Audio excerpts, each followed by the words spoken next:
Bonjour à tous, aujourd'hui je vous retrouve pour une nouvelle vidéo et ça va être mon bilan lecture du mois de février. Donc j'ai lu 6 livres, bon là j'en ai que 5 parce que j'en ai lu un chez moi, mais voilà j'ai lu 6 livres donc c'est pas mal. Donc c'est parti.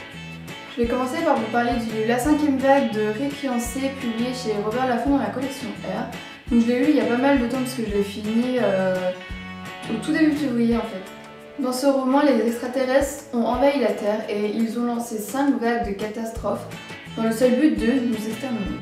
Donc dans ce roman, on va suivre Cassie qui donc, a un seul but elle aussi, c'est de survivre. J'ai acheté ce livre le jour de sa sortie au cinéma, donc je me suis dit qu'il fallait absolument que je lise le livre avant de voir le film parce que j'arrive pas à faire l'inverse. Donc je l'ai fini début février et je n'ai toujours pas vu le film. Voilà. Il n'est pas sorti dans ma petite ville donc il faut que j'attende de rentrer chez moi. Et la dernière fois que je suis rentrée, j'ai pas eu le temps. Donc voilà pour l'instant. Pour mon avis sur ce roman, je l'ai beaucoup aimé. C'était une très bonne lecture. Ça n'a pas été un coup de cœur, mais ouais, j'ai vraiment beaucoup apprécié ce livre. Ensuite, j'ai lu Les mensonges ne meurent jamais de Séverine Delacroix, publié aux éditions Michel Lafon. Donc j'ai pas le livre sur moi, je l'ai oublié chez mes parents, donc on met une couverture ici. Donc pour résumer le livre, je vais vous donner la 4e de couverture parce qu'il y a genre 4 lignes. Et je trouve que c'est plutôt bien résumé.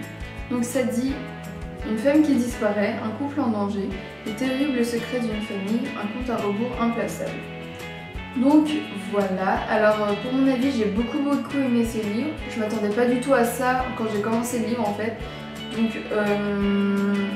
c'est vraiment un sujet bouleversant. Un sujet, ouais, vraiment on s'y attend pas. Enfin moi perso je ne m'y attendais pas du tout à ce qu'on parle de ce sujet-là. Je n'imagine pas aujourd'hui une famille, enfin, j'espère vraiment pas qu'une famille a autant de secrets entre eux dans la vraie vie parce que c'est vraiment énorme quoi. Et donc l'auteure est française, j'ai beaucoup aimé découvrir la plume d'une auteure française, je crois que je l'ai très rarement fait. Et d'ailleurs j'ai écrit une chronique sur le blog et elle m'a répondu, enfin elle a posté un commentaire en disant merci pour cette chronique et tout ça parce que j'ai vraiment beaucoup aimé le livre et ça m'a fait plaisir. Donc voilà. Ensuite j'ai lu Confusion de Gare Clark, toujours aux éditions Robert Laffont dans la collection R. Donc j'avais déjà lu Perdu et Retrouvé en fin d'année dernière et j'avais beaucoup aimé le style de l'auteur. Donc c'est l'histoire de Grace ou Grace qui se réveille dans une pièce toute blanche sans fenêtre avec seulement une table, des stylos et des feuilles. On ne sait pas qui non plus est Ethan, le garçon qui la retient prisonnière en fait. Donc comme elle n'a rien à faire, elle va écrire tous ses souvenirs qu'elle a sur les feuilles, parce que voilà, faut bien s'occuper. Et donc elle va parler de sa meilleure amie, enfin sa relation avec sa meilleure amie qui est en train de dégringoler un peu. Et sa relation amoureuse avec Matt. Mais au final elle se rend compte qu'il y a quelque chose qui va pas, il y a un truc qui colle pas. Vous allez découvrir pourquoi si vous lisez le livre. Donc mon sentiment général pour ce livre était la confusion totale. J'avais des questions, mais des milliards de questions qui me venaient en tête, tellement il y a des choses que je comprenais pas.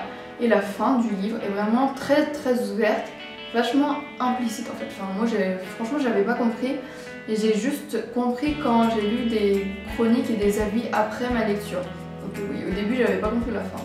Mais bon, c'était une super bonne lecture, j'ai vraiment adoré, toujours la plume de Kate Clark est vraiment superbe, donc je vous conseille ce livre à 100%. Ensuite j'ai lu le tome 1 Evermore de la saga éternelle, écrit par Alissa Noël aux éditions Michel Lafon. Donc c'est l'histoire de, je sais plus. Donc c'est l'histoire de Everbloom qui était une adolescente joyeuse, pleine de peps, populaire et tout ça avant son accident. Donc, pendant son accident, elle perd toute sa famille et après cet accident, elle reçoit un terrible don, c'est de lire dans les pensées des gens et connaître toute leur vie simplement en les touchant. Excepté une personne, il s'agit de Damon, un garçon qui vient d'arriver au lycée et tout le monde est fou de lui, il est adorable, charmant et tout ça. Et voilà, c'est la seule personne à qui elle peut pas lire les pensées. Donc dit comme ça, je sais pas vous, mais moi quand j'ai lu le résumé, on dirait vraiment une copie de Twilight. Mais en fait en lisant le livre, pas du tout. Enfin au début si un peu, mais après non pas du tout. Enfin vous comprendrez si vous avez lu le livre. Et franchement j'ai beaucoup aimé ma lecture. Ma caméra a coupé parce que j'ai plus trop de batterie donc je vais essayer de me dépêcher. Donc j'ai vraiment beaucoup aimé ma lecture, il y a 6 tomes. dans cette saga et j'ai les 3 premiers tomes que j'avais commandés dans ma commande Michel Lafon sur Showroom Privé en novembre. Donc j'ai vraiment hâte de lire la suite. Donc, ensuite j'ai lu Le livre de ma mère de Albert Cohen publié aux éditions Folio.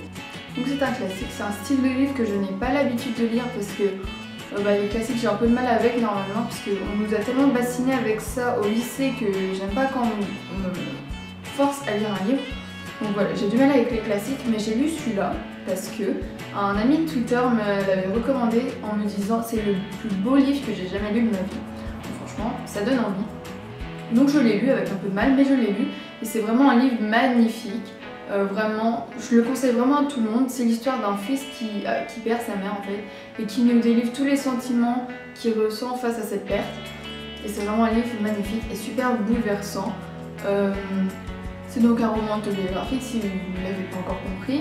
Et je trouve que ce livre fait vraiment grandir et nous fait vraiment réfléchir. Parce que après cette lecture, moi personnellement, je me rends compte qu'il faut vraiment passer plus de temps avec ses proches, avec ces personnes qu'on aime et vraiment profiter de chaque moment que l'on a. Donc je vous conseille à 100% cette lecture. Et pour finir, je vais vous parler du livre The Book of Ivy écrit par Amy Angel et publié aux éditions Lumen. Donc dans cette histoire, on nous raconte que 50 ans auparavant, il y a eu une guerre nucléaire et donc la moitié de la population en fait a été tuée. Enfin, plus de la moitié en fait, il y a vraiment beaucoup peu de survivants. Il y a donc 2 familles qui se sont battues pour avoir le pouvoir et la famille de Ivy Westfall, la fille qu'on a suivie durant tout le roman, a perdu. Donc les fils et les filles des familles vont devoir s'épouser chaque année pour créer un sentiment de paix en fait. Et donc cette année c'est au tour de Ivy Westfall de se marier et donc sa seule mission c'est de tuer celui qu'elle doit épouser, donc Bishop, et pour que sa famille récupère le pouvoir. Donc est-ce qu'elle va y arriver? On va découvrir ça dans ce roman et vraiment j'ai adoré ce roman, ça a été presque un coup de cœur pour moi. J'ai vraiment trop hâte de lire la suite parce que la fin est vraiment... J'ai trop hâte de lire la suite. Donc je vous le conseille à 100%. Donc c'est tout pour cette vidéo, j'espère que ça vous aura plu. La prochaine ça sera mon book haul du mois de février parce que j'ai un peu craqué ce mois-ci, j'ai vraiment acheté beaucoup de livres. Et donc voilà, je vous invite à vous abonner si c'est pas encore fait, à partager, commenter, blablabla, vous savez tout le truc. Et je vous dis à bientôt pour une prochaine vidéo. Bisous.